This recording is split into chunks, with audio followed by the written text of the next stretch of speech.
Not sure how to tackle your taxes? Are you sweating the small print?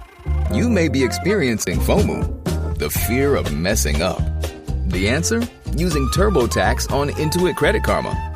They help you get your biggest refund, and then we help you do more with it. With a personalized plan designed to help you hit your money goals. It's time to take your taxes to the max. Start filing today in the Credit Karma app. In the squadron, they called him Bullets, but we call him Greg Kelly. Greg Kelly is on the air on the Red Apple Podcast Network. Well, nothing like a good Twitter war at Greg Kelly USA, at Greg Kelly USA. And I am about to reveal a very important media endeavor, although I don't like the word media. I don't like the word media. What do we want to call it? Content, a content endeavor. My Substack will be posted momentarily. Episode 1 is the Bill Stevenson saga. All right, the Bill Stevenson saga. So here we go. Bill Stevenson. The matter is, you know the story, right? It's fascinating. I'm so worried about my friend Bill, and I thought I'd just update all of you about what the hell's going on here. Bill Stevenson is innocent. He is innocent. I call it the Delaware way. In America's tiniest political fiefdom, could crossing the Bidens mean murder charges and total official silence? Delaware is a state smaller than many American counties in both size and population. In such a place, a U.S. senator like Joe Biden enjoyed privileges that would never fly in a bigger state with a vibrant, aggressive media presence. Too far from New York and too far from D.C. for national reporters to keep a real eye on things, Delaware became its own little fiefdom. Speaking out against the Bidens could come at a steep price. My friend Bill Stevenson knows this all too well. As the ex-husband of Jill Biden, Bill, now 78, has spent years challenging the official narrative of how Joe and Jill met. And now, in a case dripping with suspected lawfare, he sits in a Delaware jail charged with first-degree murder of his wife, Linda. No public indictment details have been released. No autopsy report. Just a wall of official silence that grows more ominous by the day. I've known Bill for years, ever since I started ribbing him on my cable news television show. She screwed over all-round great guy Bill Stevenson, I'd say, half in jest. Bill called to thank me and offer that there was more to the story. Just as the Biden DOJ was investigating and prosecuting Donald Trump for political reasons, the same thing he strongly believed had happened to him decades earlier at the direction of Joe Biden. Now, the origin of the story, from bar owner to Biden insider. Bill Stevenson's life reads like a cautionary tale about getting too close to power. Bill and Jill met in 1969 at the Jersey Shore. He was 21 when they married in 1970. She was 18. And Bill built a thriving business, the Stone Balloon, a legendary concert venue in Newark, Delaware, that hosted icons like Bruce Springsteen and the Allman Brothers. Life was good. The Stone Balloon was a cash cow. In 1972, Bill needed help zoning for his expanding empire. Senator Hale Boggs was accessible in the tiny state, but he brushed Bill off with a curt suggestion: go see that son of a bitch Biden. Bill did just that, reaching out to then councilman and long shot candidate for the U.S. Senate, Joe Biden. What started as a business favor blossomed into a friendship. Bill hosted a fundraiser for Joe's Senate run at the Stone Balloon, raising crucial cash. Bill vividly remembers stuffing envelopes for the campaign at Joe's kitchen table alongside Jill, Joe, and Joe's then-wife, Nelia. Joe became a regular in their lives. Dinners at the Stevensons' home, casual hangouts. Bill insists Joe knew Jill well during this time, long before the Bidens' polished origin story claims otherwise. More on that later. Then came the tragedy that reshaped everything.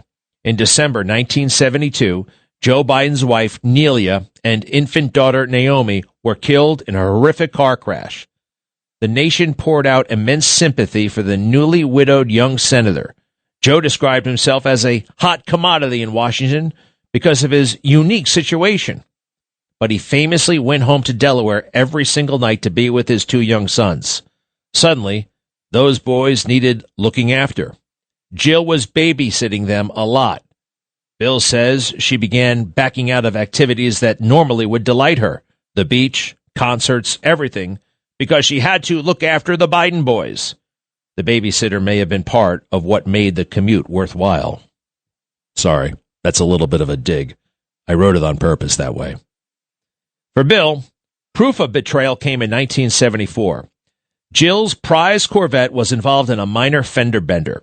Bill didn't find out until days later, and in the most devastating way. The driver of the other car involved in the accident, a man, showed up at the Stone Balloon, not confrontationally, just for follow-up paperwork. Bill was stunned. Jill was in an accident with her precious Corvette? She didn't tell me. The man replied, "Oh no, Jill wasn't driving. It was Senator Biden." That was a smoking gun. Bill asked Jill to leave the house, but the divorce started amicably enough. Bill was ready to hand over assets. But on court day, everything changed. Joe, Bill says, intervened, insisting Jill deserved a stake in the Stone Balloon. He even pushed her to hire a new lawyer, one in his circle. The case dragged on, and in a bizarre courtroom twist, the judge dissected their life. Did you pay for her schooling? Buy her a car? In the end, Jill owed Bill money. Humiliated, Joe vowed revenge, according to Bill. The first strike, federal charges over pennies. Revenge arrived 8 years later, but it was federal and ferocious.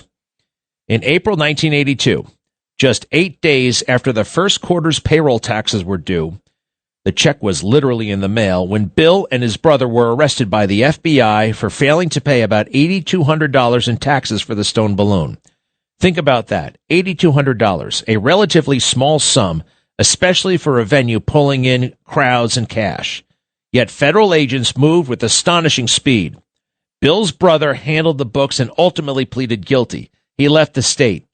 Bill was hauled into federal court, but never convicted on the main charges. Still, the episode branded him a felon in the public eye. Another brush with the law in the 1990s over a leased car sealed his fate. In 1986, Bill Stevenson found himself entangled in a remarkably petty legal mess that landed him a fraud conviction.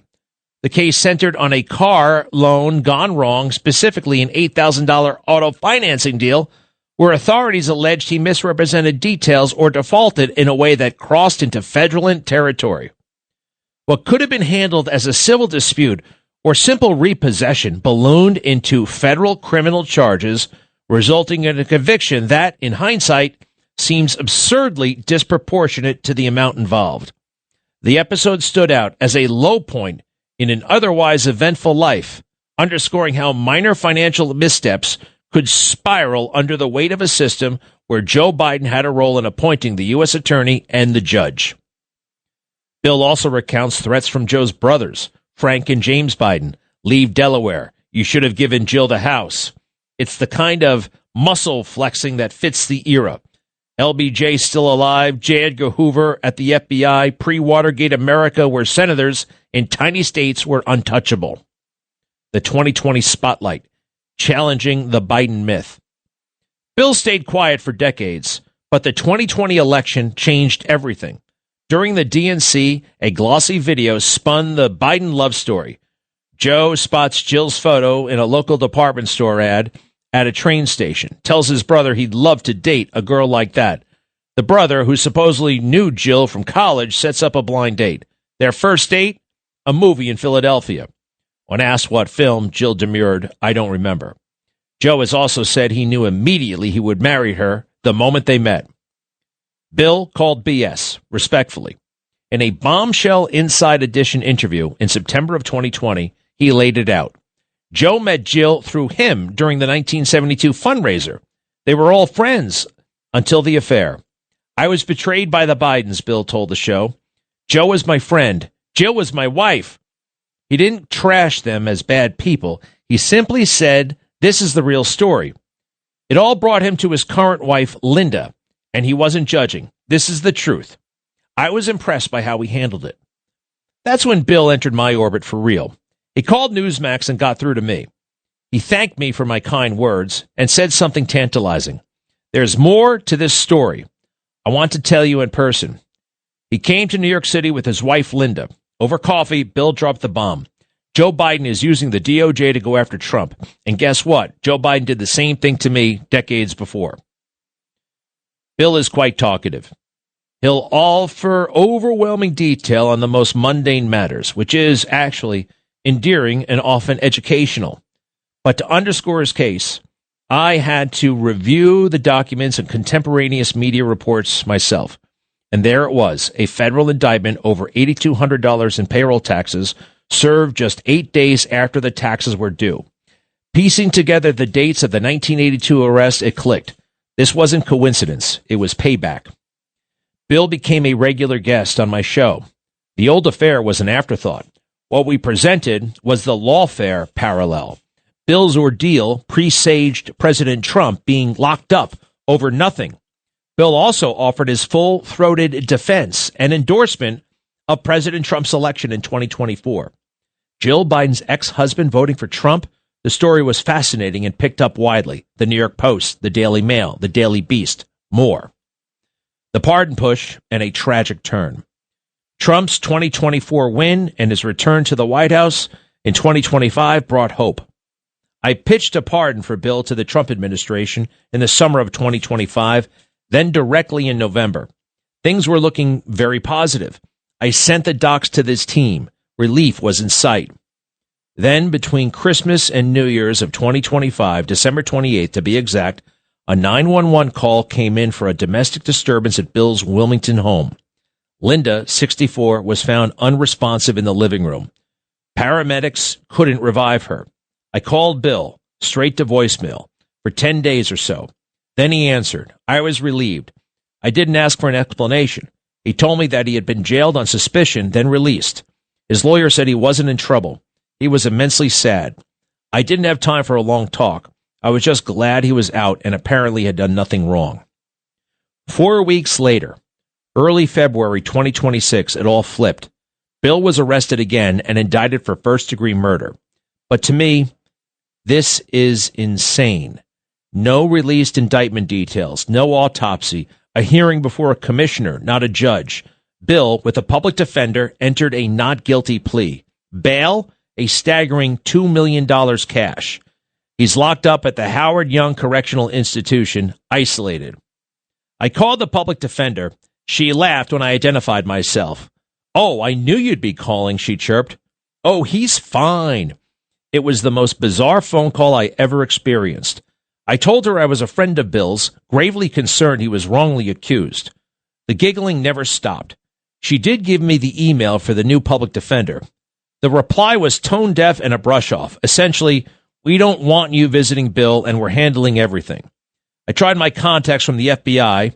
Like many who have approached them with suspicions of wrongdoing, I came away feeling a bureaucratic runaround by an agency that is incurious about certain kinds of wrongdoing. Why this smells like revenge? It's a fiefdom where the Delaware way means deference to power. Locals cede authority to politicians like the Bidens who feed on that fear. Bill's been on their wrong side since 1974. Divorce, humiliation, public affair accusations, Trump endorsements. Now, with a pardon looming, Linda dies under murky circumstances and Bill is fast-tracked to a murder rap with zero transparency. Now, people are complex. Could Bill have murdered his wife? Anything is possible. But if I had to bet, I'd put my money on Bill's innocence. And that is anti-Biden stance invited this. Autopsies can be manipulated, reports skewed. In a state where influence runs deep, remember Bill's 1982 tax bust? Same playbook. Swift, federal, disproportionate. This isn't just Bill's fight. It's about unchecked power in small places. The publication of this piece on Substack is action enough. Let's get eyes on Delaware, the autopsy, the indictment, the evidence. Bill Stevenson isn't just Jill's ex. He's a symbol of what happens when you cross the wrong family. If you got a tip or insights, hit me up. Let's shine a light before it's too late. What do you think, huh? What do you think? I think this is a piece that's going to move the needle. I think it's important. I am proud of the work involved. I'm going to do whatever I can, and I hope you'll join me. 800-848-9222. 800-848-9222. Greg Kelly on the Red Apple Podcast Network. All right, we are back. 800-848-9222. Eric is on the phone. Hello, Eric. Greg, I just love you, the way you present your arguments. You remind me a lot of Mark Levin. I'm a hippie. I'm 66. I'm a dyed-in-the-wool Trump lover. And I just want to commend you and just let you know we love what you're doing, Greg. Well, it's so kind of you. A hippie, how do you define hippie? Well, I hitched cross-country at the end of college and followed the Grateful Dead and did that kind of stuff. And now I'm a Christian, born again. Well, I was Jewish, but now I love Jesus, and I love what you're doing, man. I'm a dyed-in-the-wool New Yorker my whole life, and you and Mark Levin are my favorite people to listen to. You're very concise in your arguments, and I just want to give you a vote of encouragement, and you just blew me away with that whole Biden expose. Thank you. You just blew me away. Thank you, and sir. Just keep it on. You are very, very kind. I'm a huge Mark Levin admirer, and really, that's great. I really appreciate it, Eric, and I love your journey. Thank you. Fred, hello. Hey, Greg, how you doing? Good. I'm just wondering why you're so adamant that this guy, Bill Stevens, is so innocent. Why am I so adamant? Well, let me put it to you this way. I just spoke for about 10 minutes on the subject. I kind of laid it all out there. Now, I did offer at the end that, hey, anything's possible.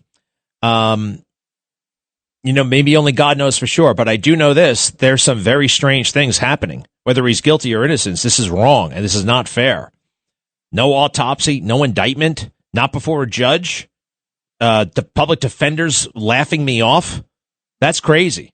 And that's weird.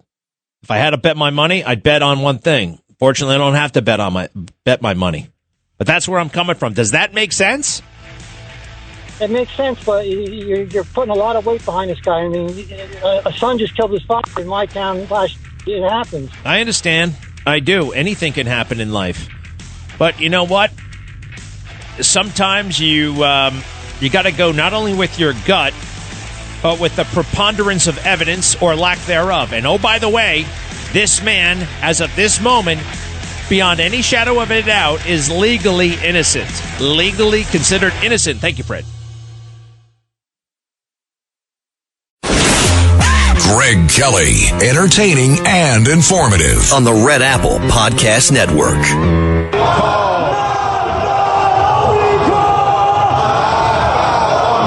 اینی که شما میگید مرگ بر آمریکا یه شعار نیست.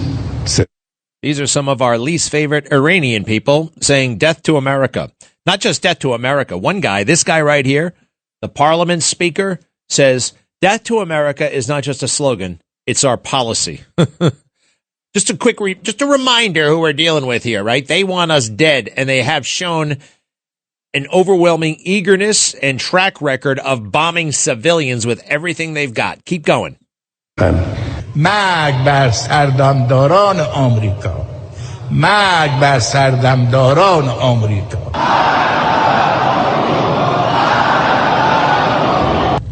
Wow. They really hate us. And they have for a very long time. It's a thing with them right when they get to school, even before hate them. Death to America, death to America, death to America. Cut 6. When I was living in Iran as a child, the United States was portrayed as the enemy. At school, on television, in the curriculum, and every morning when we queued up before going to the classroom, we had to chant Death to America. Death to America. So these guys can't have a nuclear bomb, right?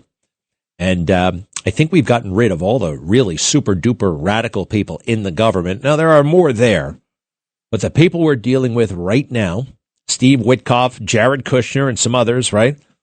There are some people in Iran who would like to have an Iran in the future, and they don't want to lose their country.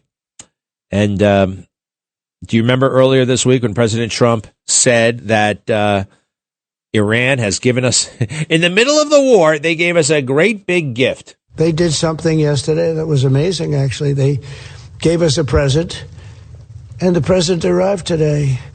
It was a very big present. Very big present.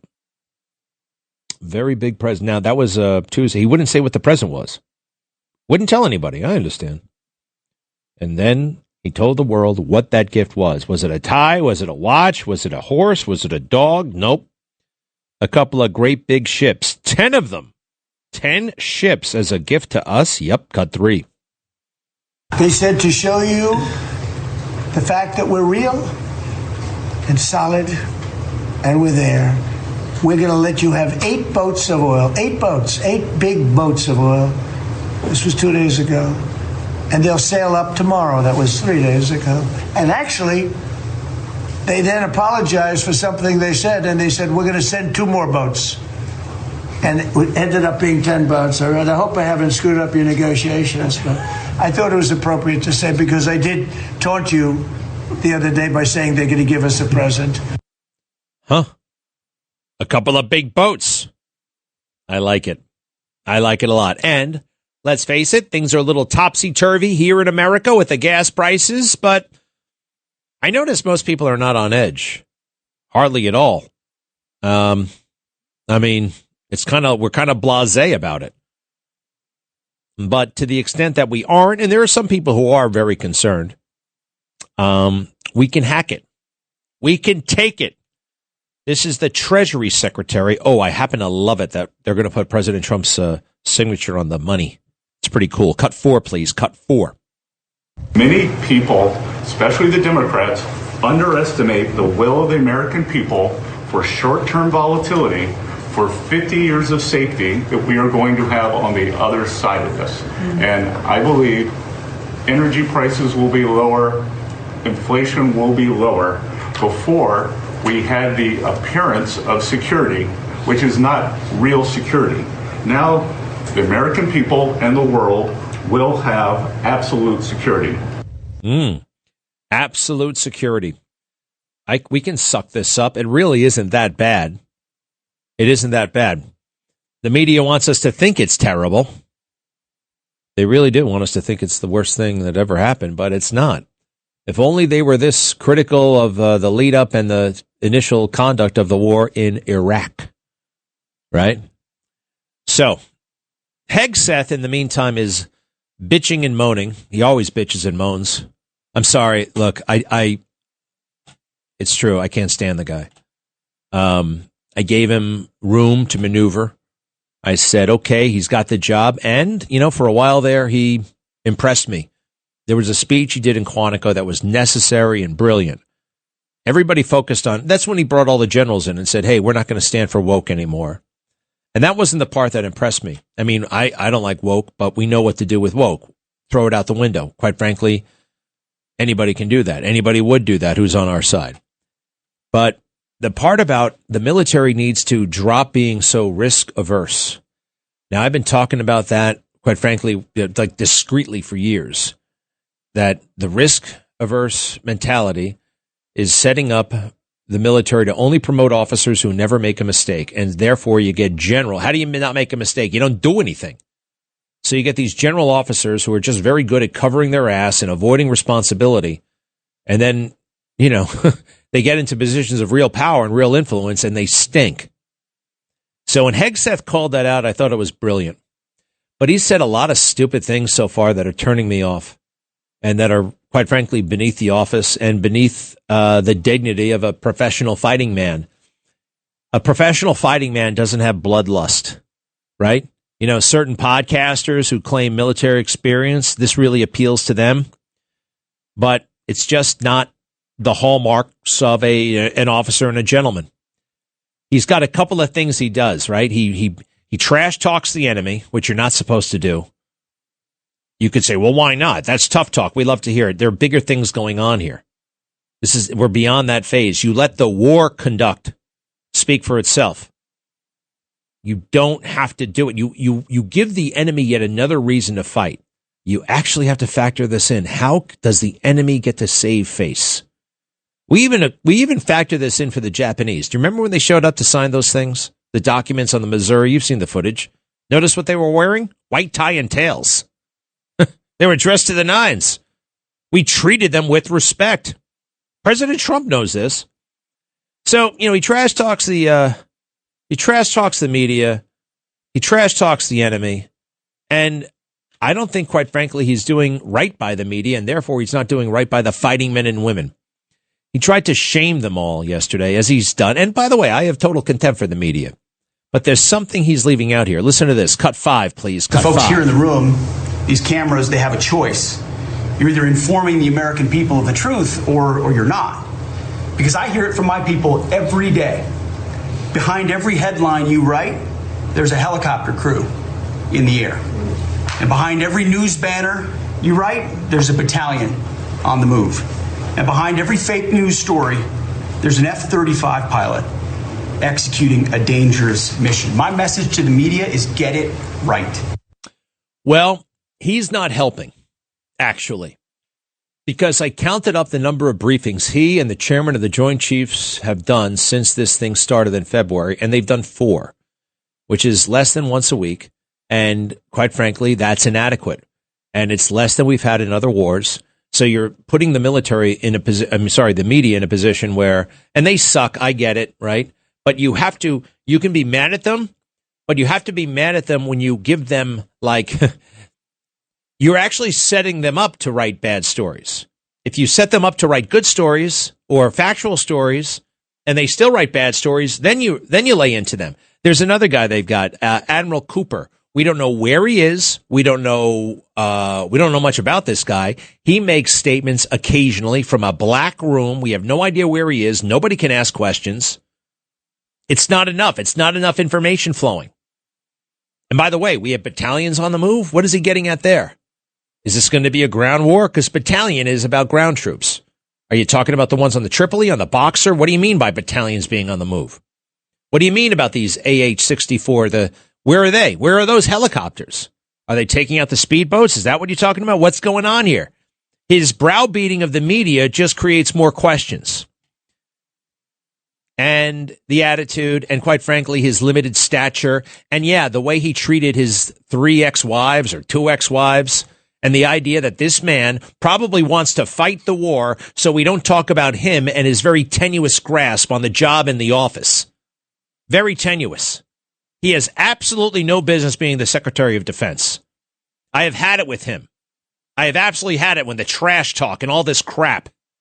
It's one thing for me, okay? But for you, to badmouth, to talk the way he does, and he can't answer questions substantively because he's not a person of substance. He's a person of push-ups and run with the troops and look at my tattoos, and he's blackmailable. If I know all that crap about him and the stuff he's done, I bet Iran knows as well. People who are compromised, I don't know, compromised by the Ukrainians. Is he compromised by the Iranians? The Bidens were compromised by the Ukrainians. Is that why we gave them so much with no questions asked? Could be. All right. A couple of other things going on here. I can't stand Iran. I hate its culture. I hate what they do to women. I hate how they don't have freedom. Every now and then I wonder, though, how do they see us? What do they think of us? This is what, what's his name said. It's the one thing I thought was interesting, but then he ruined it. Joe Kent. Joe Kent said out loud, I want to know how Iran sees us. And this is what I would be thinking if I'm Iran. And he gave them 16 tips on what to do, which I didn't think was very smart or nice. And you could say, well, they know all that stuff. Yeah, but it doesn't have to come from you. Anyway, what am I getting at? Our culture is is a wreck, right? Our culture is depraved. Our world is fallen. It is disgusting and gross. This pornography everywhere. Look, when I was a kid, pornography, right?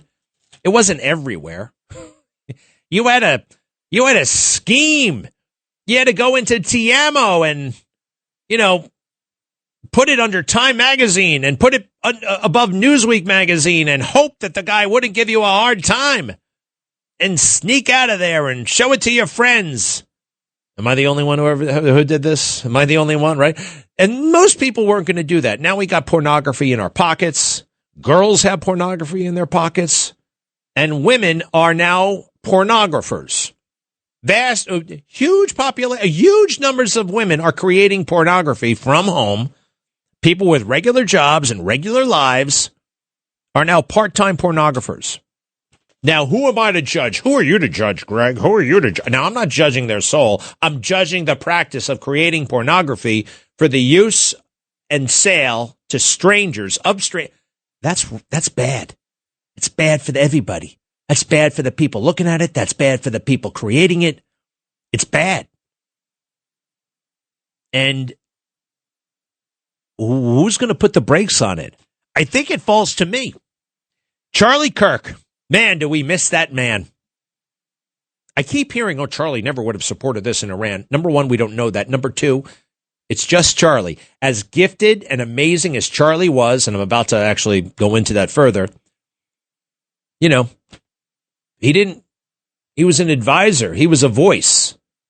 President Trump was not compelled. I don't know what he would have said about this. But listen to what he said. He actually said this to a room full of young female pornographers, 19, 20, 21, 22, 25 years old. Some of them were big on OnlyFans, the OnlyFans thing. Listen to what he said to them. It's fascinating, and it's no hypocrite.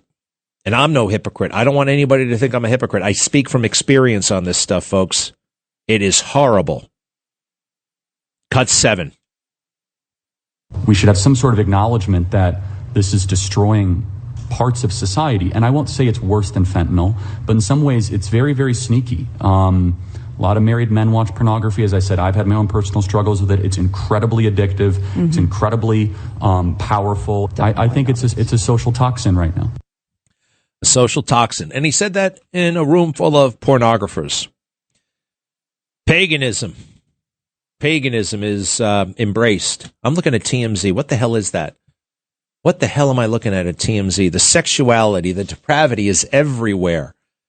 Iran has a lot of crazy, weirdo stuff. But do they have teachers hooking up with students like we do in America? Every day. New details of New Jersey teacher Ashley Fizzler's alleged sex with student revealed as husband's family speaks out. The married former New Jersey teacher accused of sexually assaulting her middle school student also sent him creepy nudes, according to prosecutors, as her hubby's relatives hinted the couple could be headed for Splitsville over the embarrassing charges. The disturbing allegations against Ashley Fizzler, 36, revealed she had sex with the minor student twice and performed a sex act 4 times, including in the very classroom she taught in.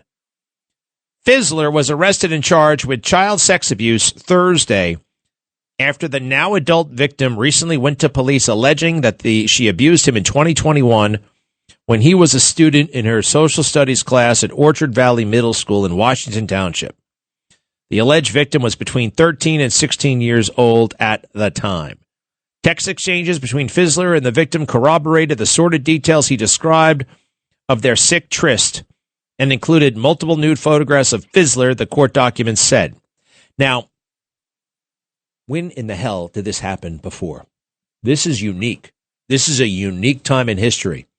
Yes, men have always been pigs. I actually don't see this with the men. I see it with the women everywhere. It's an epidemic. Speaking of epidemics, flu season is the worst we've seen in years. Either way, you know how this goes. When somebody in your family gets sick, everybody tends to get sick, and then you're fighting to see a doctor, stuck in a crowded urgent care. Not this year, I'm ready. I ordered a medical emergency kit, total lifesaver. The kit is stocked with essential prescription medications, antibiotics, a generic Z-Pack. You recover faster. Amoxicillin for pneumonia, strep throat, ear infections, prescriptions for nausea, UTIs, and it comes with ivermectin. Now it's simple. You match your symptoms in the guidebook or call the telemedicine doctor standing by. Start treatment early. Feel better faster. No waiting rooms, no pharmacy lines. I love this. I love my emergency medical kit, and you really should get one too. I got you $45 off when you use my code Greg. Go to urgentcarekit.com/Greg. urgentcarekit.com/Greg. urgentcarekit.com/Greg. Promo code is Greg. Greg Kelly, entertaining and informative on the Red Apple Podcast Network. All righty, 800-848-9222, 800-848-9222. Jerry, hello. Good afternoon, sir. I don't know if you're going to remember this. About a year and a half ago, prior to Mr. Trump's second term, I called you up and I said to you that you would be perfect for the DOD. And you kind of poo-pooed it. I guess you're not poo-pooing anymore. No. When was it? Was this before he got elected, you said? Yes, sir. Because, he thinks out of the box. And I said, you would be perfect for the head of the DOD. And you said, no. And then Hegseth was picked, and that was off the wall, too. So, but just like I said, he picks... Well, I will say this. Yeah, your idea, quite frankly, turned out to be not off the wall because he gave it to Hegseth, for crying out loud. But that was off the wall. It would have been off the wall to make me the Secretary of Defense, and it definitely was off the wall to make Hegseth the Secretary of Defense. He's got this cartoonish way about him that for non-veterans, like they think that's what a veteran is supposed to look like and sound like with the tattoos and the hype and all this crap. But I'm sorry, you can't have been blackmailed by a woman and actually successfully blackmailed by a woman and be in national security. Because now I wonder, the other day I heard from President Trump who said, I think I'm going to call this war off pretty soon. And Hegseth was all bummed out about it. Because every day, though, I mean, like he's too eager for war, possibly. I don't know. But anyway, that's fascinating. But yeah, no, I am not qualified, never in a million years. And I would never really want to work in federal government. My father did it. I saw it up close. I see up close now. I mean, it's very hard for these guys to get anything done. God bless President Trump, though. Very interesting, Jerry. I appreciate it. Ted, hello. You today. Good. All right, two things. One, with the regards to the ICE agents in the airport, like I saw on the TV, the news, they were getting abused, yelled at, or whatnot. What do you think about putting them in a TSA uniform, maybe doing more of the line, not actually looking for packages and stuff like that, and keep them safe? That would be number one. Well, they're safe. I mean, they're not unsafe. People hassling them in the airport, that's not unsafe, right? I mean, they're not. I don't think they should change their uniforms. So what's the other idea? One is I think that when they shut down government like they did, all these politicians like Schumer and all these guys, they should not get a paycheck themselves. When they shut it down, they should pass a rule where if they shut down government, then these senators and Congress people don't get a lose their pay. Total common sense. So common sense, it'll never happen. Great idea. Thanks for listening to The Greg Kelly Show. You can hear The Greg Kelly Show weekdays at 12:15 on 77 WABC. If you like the podcast, share it with your friends and listen anytime at WABCRadio.com and download the WABC Radio app. Hit that subscribe button on all major podcast platforms. Plus, follow WABC on social on Instagram, TikTok, Facebook, and X. See you next time for a new episode so you never have to wonder. What the heck is going on here?